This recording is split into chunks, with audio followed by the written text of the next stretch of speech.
Tracy Edenfield has given most of her life to ministry inside of the church, whether it be through song or interpretation or youth ministries. She's done a lot of it.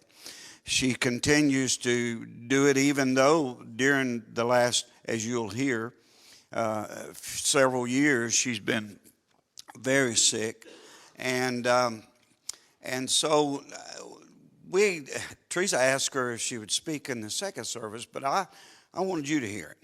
She's worked hard. She has, and we want to introduce her as Dr. Tracy Edenfield. Yeah. I don't say that flippantly or in any side remark, because that's a high accomplishment. That takes a lot of work, a lot of effort, a lot of money, a lot of time. And it's not a given doctorate. This is a earned doctorate, which makes it even more so. And so she's going to come this morning and share her testimony and share what God's done in her life.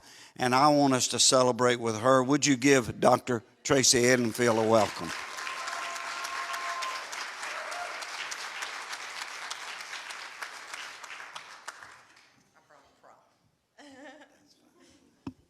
Thank you. Thank you.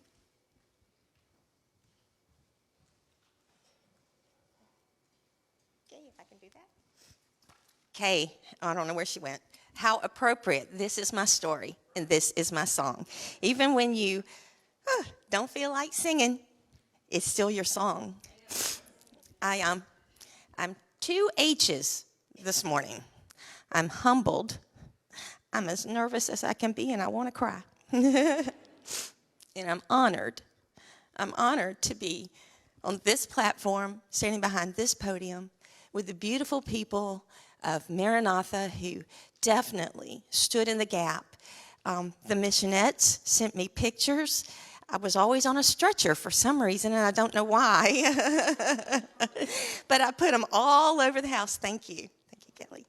I want to thank the pastors, all 3 of them, coming to the house and praying for me and doing communion with me.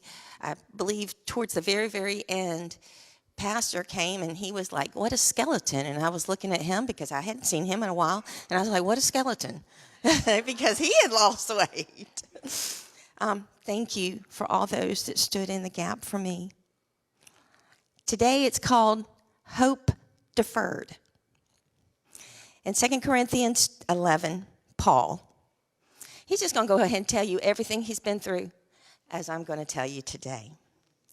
I've been put in jail more often, been whipped more times without number, and faced death again and again and again. 5 times the Jews gave me 39 lashes. 3 times I was beaten with rods. Once I was stoned. 3 times I was shipwrecked. Once in the open sea all night and the whole next day. And I traveled many weary miles and have been often in danger from flooded rivers and from robbers and from my own people, the Jews, as well as the hands of the Gentiles. I have faced grave dangers from mobs in the cities and from death in the deserts and in the stormy seas and from men who claim to be my brothers in Christ but are not. I have lived in weariness, in pain, in sleepless nights. Often I have been hungry and thirsty and have gone without food.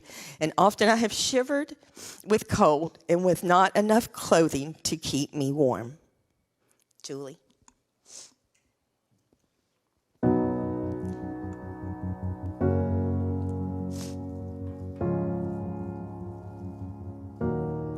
You are not hidden.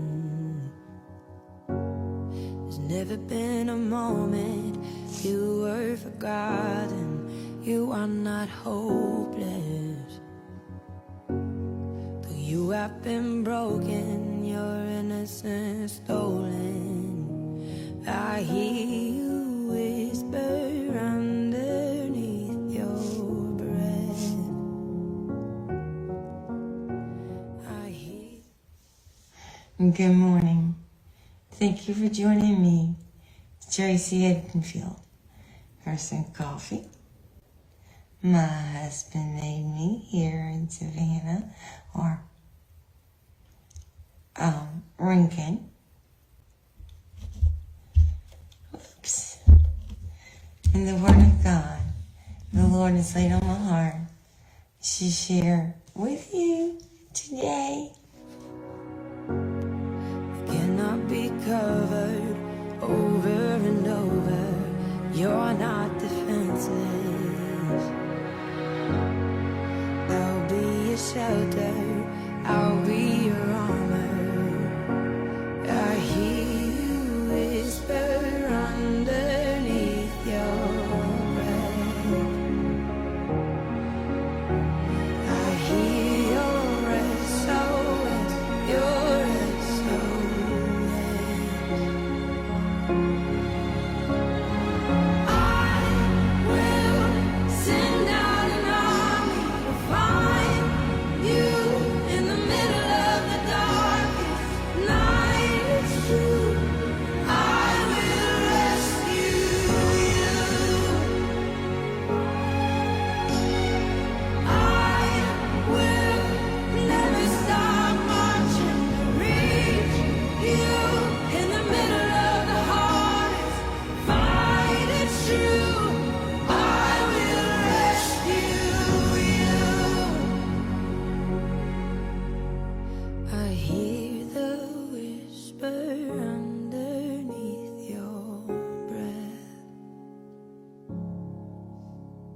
I hear you whisper, you have nothing left. I will send out an army to find you in the middle of the darkest night. It's you.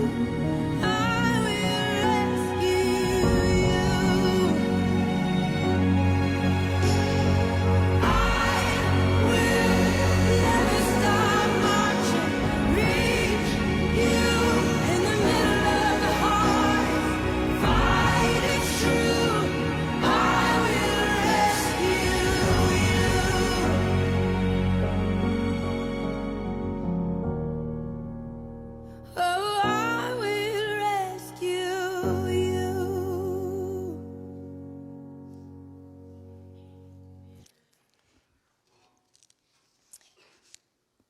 One of my beautiful pastor friends sings this song. Sometimes it takes a mountain, sometimes a troubled sea, sometimes it takes a sickness to get a hold of me.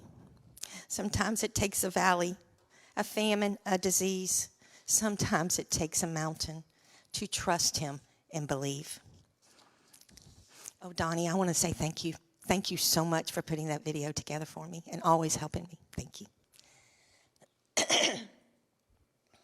I have a testimony, and it's like fire shut up in my bones.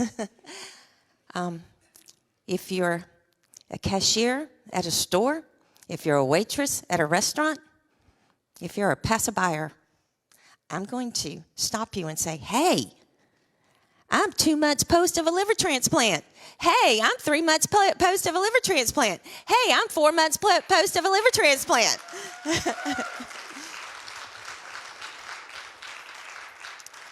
The Word of God says that I am an overcomer for the word of my testimony and the blood of the Lamb. I am an overcomer. So I'm going to take every opportunity I can to tell you this girl that was so sick from non-alcoholic cirrhosis of the liver has a new liver, and I am living new liver life every single day.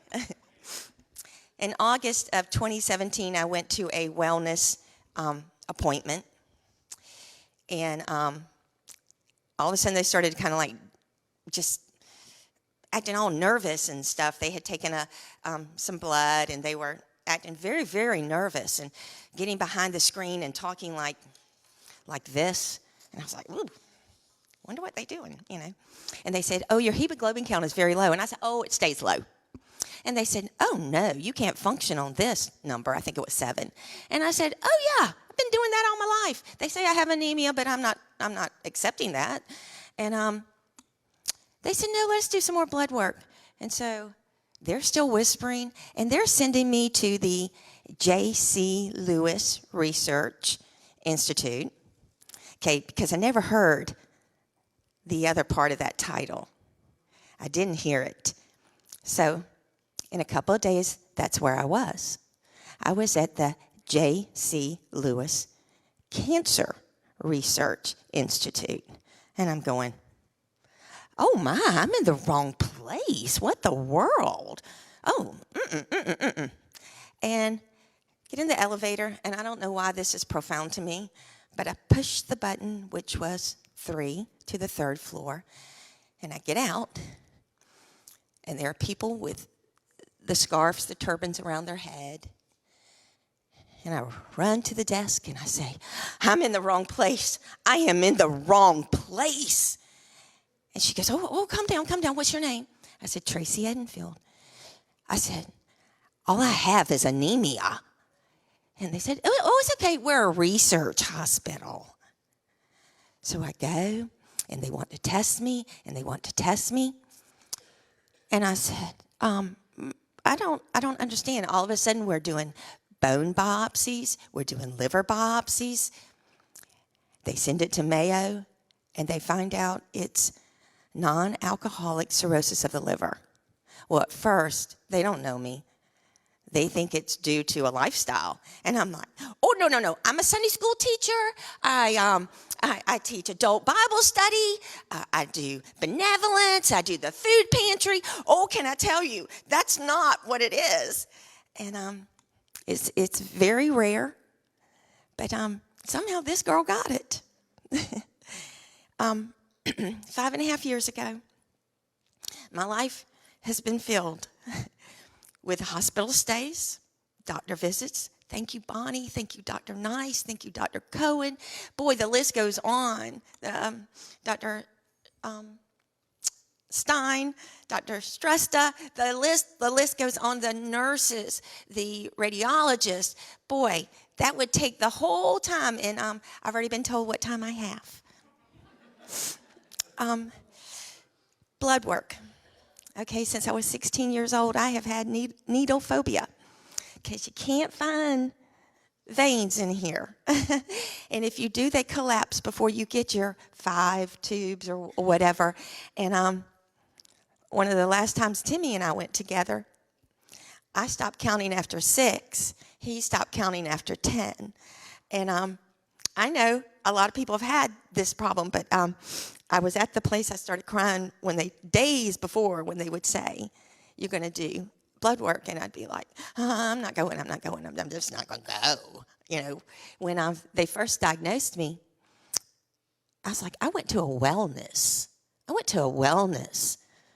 I'm not sick. I didn't know I was sick before they told me I was sick, so I'm not sick. And I decided to stop taking my medicine. And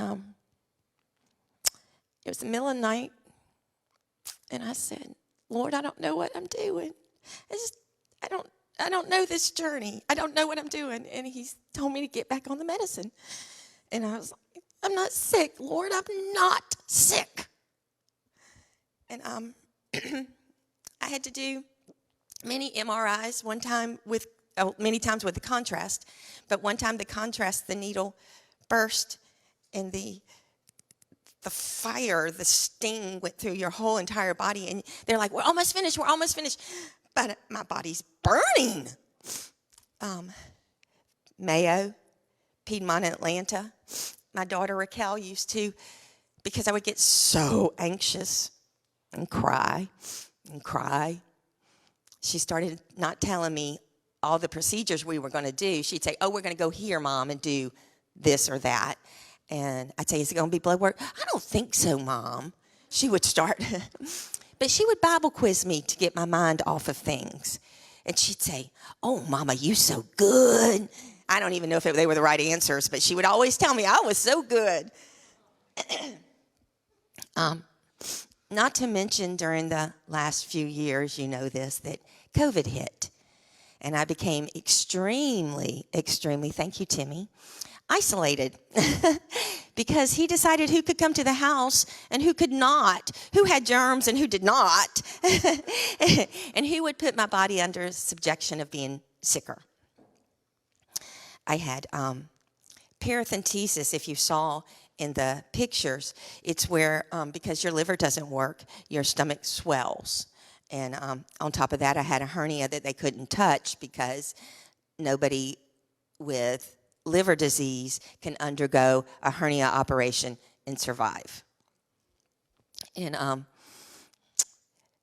they would drain about 20 pounds. I would go in, be 20 pounds lighter. In a day or two, it'll be right back. It's very, very uncomfortable. And your arms look like this, and your stomach looks like this. It was very hard to maintain weight. In April 2022, my MELD score, and I'll explain that in a little while, my MELD score went really high. And it was a 27, and if you're at 30, it's bad. You kind of waited too late in your the 30 numbers. So it was 27, and they said, ASAP. I was at Memorial. Get her to Piedmont. Well, I weighed about 107 pounds, and they said, she's malnourished. We can't do a surgery on her. Her body will not undergo a surgery. So they told my mom she's got to gain weight. In 1 month, my mom put 20 pounds on me. That is the truth. That is the truth. She found what I love to eat. And on top of that, I was on a low sodium diet. And hubby and mom and different ones found ways to make sure that my food tasted great. And if you saw the pizza, I was right there probably 3 years ago with the most shallow prayer that I think I could have ever prayed. I think the night before, my husband asked me, Tracy, do you mind if I order a pizza? And I said, both of us don't have to suffer. You go get you Pizza Hut. And I'm going, really? So I'm down here at the altar on that Sunday, and I say, Lord, all I want is a slice of pizza. That's all I want. This journey's hard. And I know I can't have salt. Now I don't even want it. In fact, if somebody puts a little bit, I go, oh, that's too much. I went home and told Timmy. I think he had come to early service and I came to the second service. I don't remember. But I came home and I told Timmy, I said, I prayed the most shallow prayer today. All I want is a piece of pizza. He Googled that thing, and within about 2 hours, I had the best tasting pizza I had ever had. It was wonderful, and that's why that picture was on there. Maybe you would say I'm vain, whatever you may say, but I liked long, thick hair, and I had had it for years, and I was filling up a hairbrush. I had to wear it up in a bun so that you could not tell that all my hair ended up on the floor. I went into body cramps because when you have low sodium, when you're watching your diet, what happens is your body goes into cramps, and it would just, my hands and my feet and you become immobile. You can't move. I remember screaming at Timmy one night, and I said, take me out of this misery. This is too much. You had to get in a hot shower that would release it, but if it decided to come back with just vehemently, it would come back. And I would start drinking pickle juice to get it to balance out. I had ulcers, mouth sores, canker sores, and they were deep. And couldn't eat, couldn't drink, and to speak, just air hitting it was so painful. and I had dry mouth. And they decided that because my liver was non-functioning, it's a scarring of the liver. That's why you can't get partial. It has to be. Somebody has to die for you to live. Thank you, donor family. Thank you. But listen to that. Somebody has to die for you to live. And I respected that so much. But during the 5.5 years, I'd say, Lord, is she getting close? Because I need her liver. I always knew it was female. I always knew I'd get a call in the middle of the night. I said, is she getting close? Because I am. I'm getting close. I'm getting close to kind of giving up.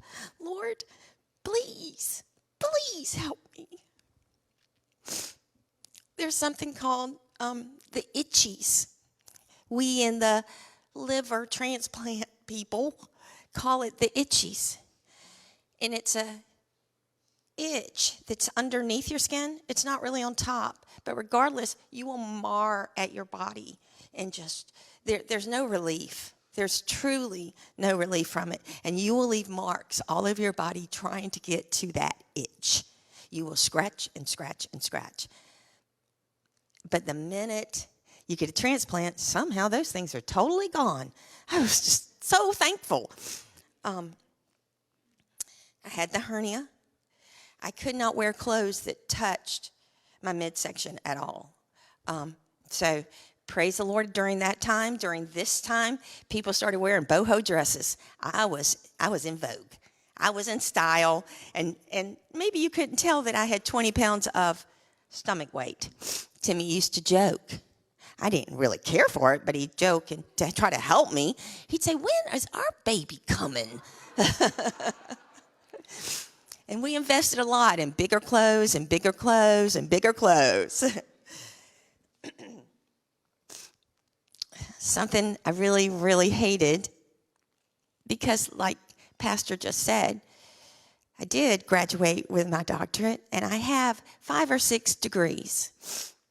And there's something called brain fog that happens because, if I'm saying this right, Bonnie, the fluid starts coming upward. And it starts playing with your mind and playing with your balance and playing with your processing. And they took driving away from me. That's okay. I wasn't going anywhere anyway. Mayo did IQ test I started at Mayo and then ended up at Piedmont. And they said, okay, I didn't like anybody checking my IQ because I thought I was pretty smart. And he said, one of the tests was, in the next 60 seconds, and he had a little timer, he said, in the next 60 seconds, I want you to name as many F words as you can think of.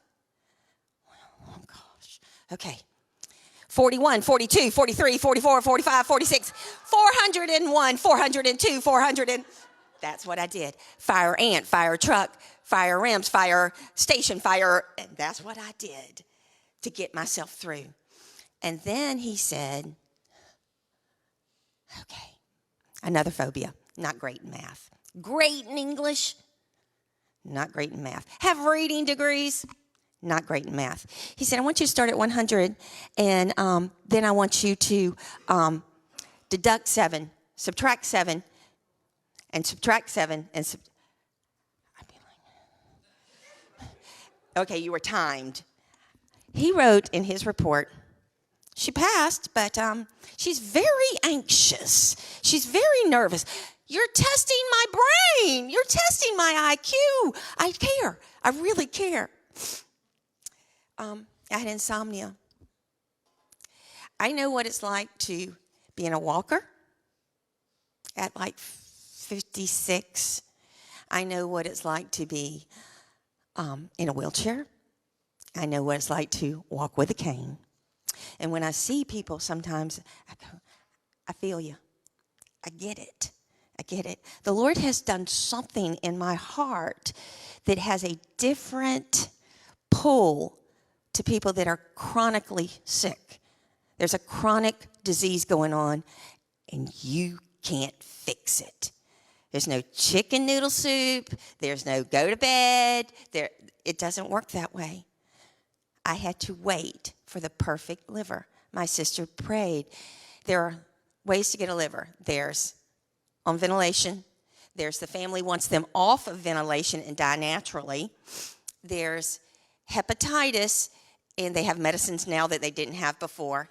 And then there's, we don't know the history, but hey, it's your size and your blood type. My sister prayed, Karen, and she said, oh no, we'll have the perfect liver. They called me on October 6th. I had already had a prophetic word that it would be that week because I hate to say it, but in that last week, those last 3 weeks, kind of already given up and had begged the Lord, just take me home. I know you understand this in your testimony as well. Just go ahead and take me home, Lord. He had already promised me 5 years prior, Tracy, I was walking out of the doctor's office. He said, this is not unto death. And I said, Lord, this is not unto death. But why does it feel like I am walking in the valley of the shadow of death? Lord, just take me home. I've already given up. I used to keep my phone right beside me because when you get on the national list and you get on the local list, you have to keep the phone on you. I always knew it was going to be a call in the middle of the night. I left that phone on October 6th. I left it clear across the room. My insomnia had gotten so bad. For 4 straight days, I had not slept. And I decided to take something, a prescription that they gave me that we didn't take because I would say some very silly things. I would eat air pizza. And they say, what are you doing? And I say, I'm eating pizza, but I know it's not really there, so don't worry, it's no calories. And I'm just going to eat my pizza without you saying anything. Sometimes I would lick the phone and tell them. They say, what are you doing? I said, I'm eating ice cream. Leave me alone. And then one time I was hanging up clothes on a clothesline, imaginary.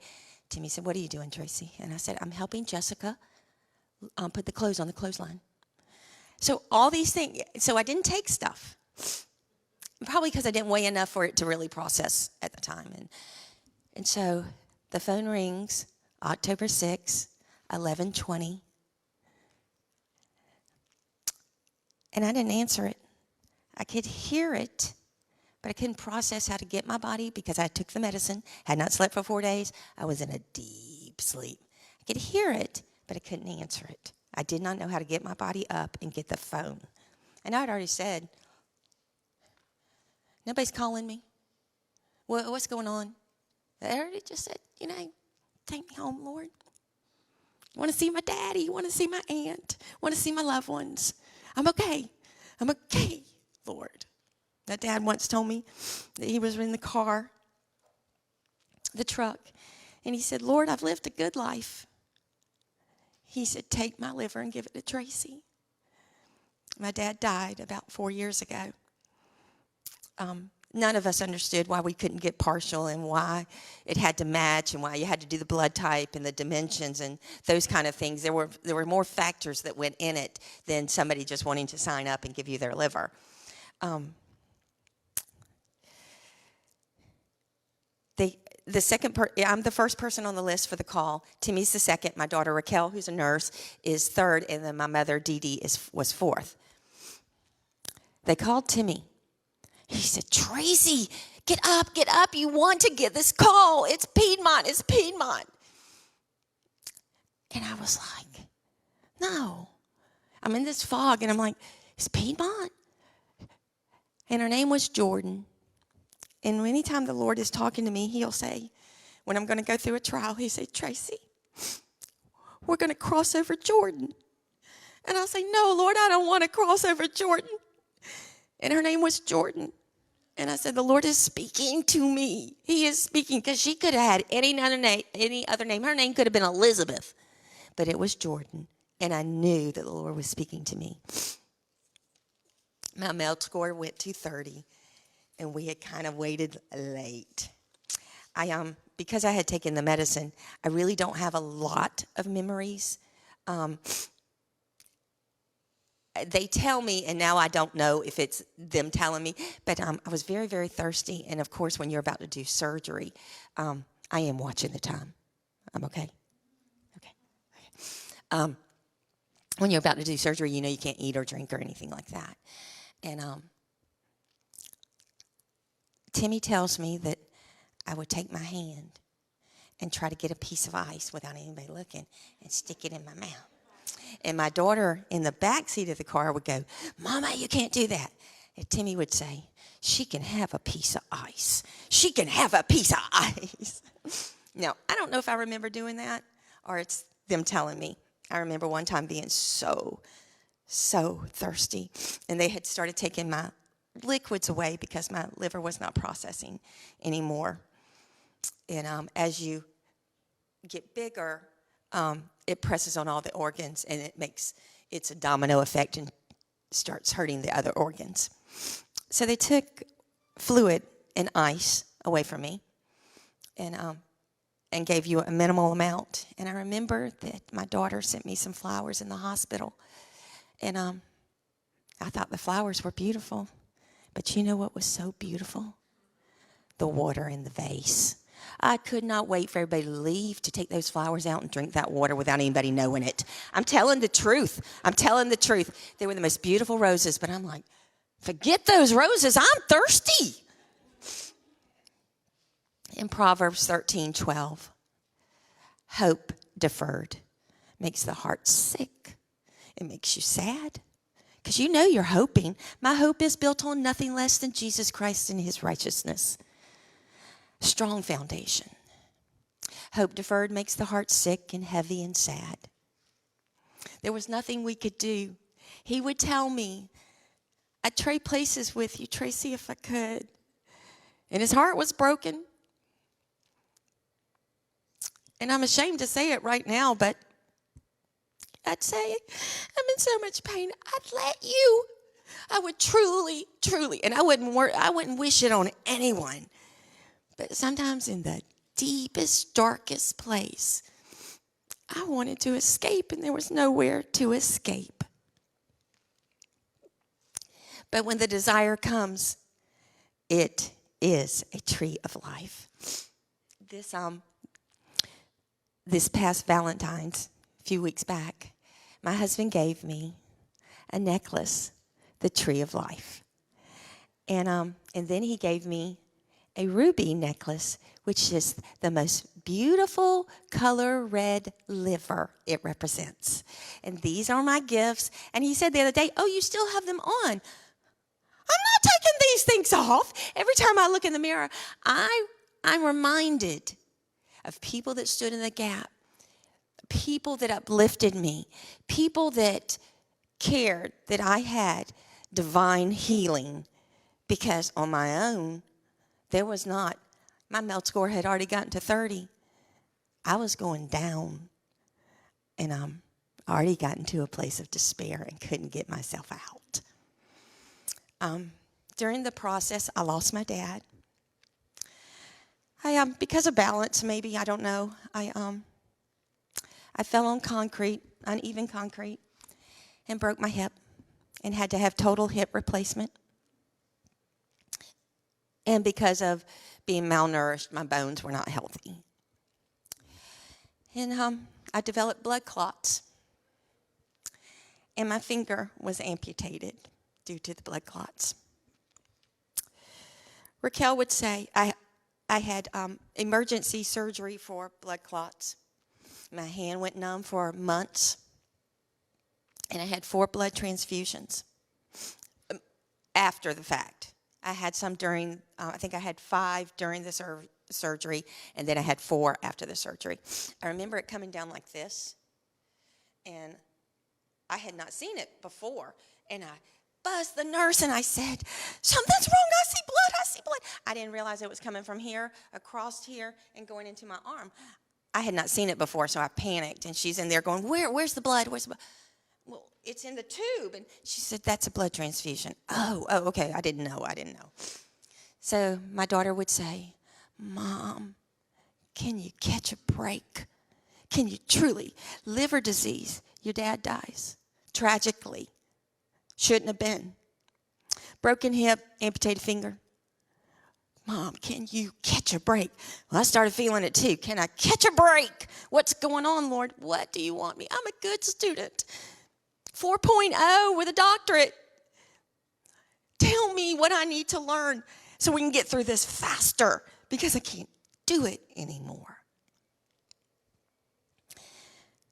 Sister Julie Stanley says, the enemy can smell the anointing on you. The enemy can smell it. And I have had pastors shape me, help me, mentor me. Remember Brother Buddy Cribbs? He used to just pour into me. Just, Tracy, there's so much. Brother Nelms used to say, there's such a high call on your life. If I can name the beautiful pastors that have poured into shaping me and helping me along in ministry. And the enemy knew this, and he was trying to take me down. I pressed towards the mark for the prize, the high calling of God in Jesus Christ. I got to press towards that mark. I got to press towards the mark. Deep calls unto deep at the noise of your water spouts. Arise, soul. Get up, soul. Sing. I press towards the mark. I'm empowered. Deep screams to deep when you're in darkness and all you hear is noise, the enemy going, you feel bad. You're in a lot of pain. Nothing's going to help you. The enemy wants to tell you these negative things because you already feel despair and darkness and heaviness. Hope deferred makes the heart sick because all you're doing is searching for the tree of life. Paul, he had to get to Caesar. God had a reason he had to get to Caesar. So he's standing before the Jewish leaders, and they're accusing him of all kind of things. And he goes to Felix, and he goes to Festus, and he goes to Agrippa, and he says, I want to take my case all the way to Rome, Italy, and I want to see Caesar. Because he asked, he gets a right to go there. Acts 27. And when it was determined that we should sail to Rome, Italy, they delivered Paul and certain other prisoners unto one named Julius, a centurion of the Augustus band. So they get in one ship. For the sake of time, I'm not going to read the whole thing now. They get in one ship, and they go Cyprus and Crete and Alexandria and Pamphylia and Cilicia and Myra and Salome and Lycia. They're stopping and they're stopping and they're stopping and they're stopping. And you're going, Paul, why'd you have to go to so many places just to get yourself over to see Caesar? To write the book of Romans. Why did you have to stop and stop and stop? Why did you have to visit this? Parenthesis. Why did you have to visit this? MRIs and blood work. And why did you have to visit this? Cirrhosis of the liver. Why did you have to visit? Why did I have to stay here? And then the ship, as it was sailing, the tempest came up, and they named it. The big, big storm came up, and the ship was going to go down. But the angel of the Lord appeared unto Paul, and he said, not one soul is going to be lost because you must get to Caesar. I must get from A to B. And all the stops. One place was called Fairhaven, and I've often said, Lord, this isn't fair. This isn't fair. I wonder if Paul was going, Fairhaven, what a name. Nothing's fair. It doesn't feel fair. But to get to from A to B, you got to go through some trials so you'll appreciate. I always say, unless you know this part of my journey, you'll never appreciate this part of my journey. So they had to let everything go from the ship and go with the current before they hit a land. They determined to strike the land. And he said, a group of them said, let's just kill all the prisoners unless they escape. And Julia says, we can't do that. Paul has to get to Caesar, and I'm in charge of it. He's getting to Caesar. So whatever your journey is, your sickness, your marriage, whatever it may be, debt, you will get to what God has. There's a calling. There's a high call. There's a prize. So there's a current. And they got to let the ship go, just where it's going to go. And it's a terrible tempest. He said, those that can swim, swim. Those that cannot, when the ship starts breaking apart, grab a board, grab the driftwood, and hold on. And when you can't swim, and everybody around you is going, swim, Tracy, swim, Tracy. I can't, and I can't hold on any longer. You're over on this side, and somebody says, how you doing, Tracy? And I go, oh, blessed and highly favored. Or are you over here going, I am blessed and highly favored, and I am swimming against the current, and I'm going to make it. I'm going to see Caesar. There's a call on my life. There's a high prize, and I am going to submit to the one that holds on to me. I'm holding on to the one that holds on to me. God is so, so good. Whatever your journey looks like today, whatever your trial looks like, the darkness looks like, hope deferred. Nobody likes the hope deferred. I'm wrapping it up with this last story. I don't know what the second the second sermon's going to look like because I didn't go off my notes. I think you told me that. A few years back, before cirrhosis, I was in another journey. And at this time, this was where the Lord had told me, you're going to cross over Jordan. And I knew what it meant because I had done a study about the River Jordan.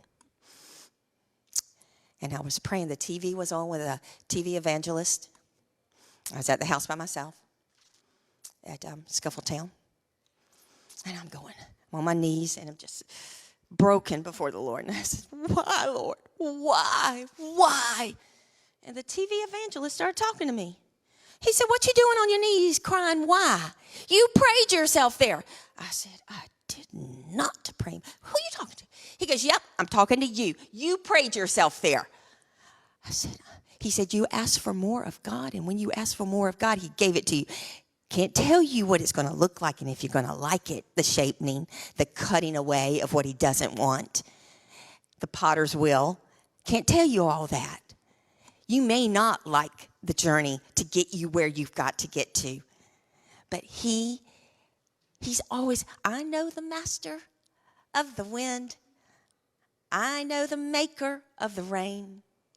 He can calm the storm, make the sun shine again. We all know the master of the wind.